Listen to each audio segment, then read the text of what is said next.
Jom kita baca komen ini. Berapa minimum nak fizikalkan dari akaun Gap?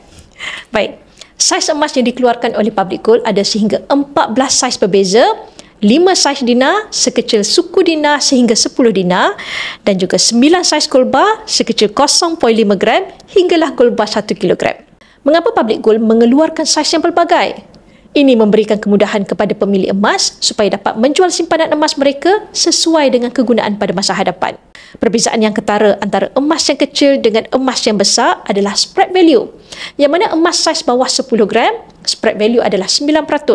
Gold bar 20 gram adalah 8%, gold bar 100 gram 7% dan gold bar 1 kilogram seperti ini adalah 6%. Lebih rendah spread value, lebih cepat anda dapat keuntungan.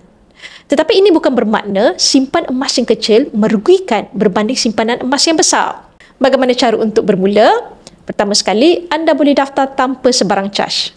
Kedua, anda boleh download apps Public Gold dan login ke akaun anda.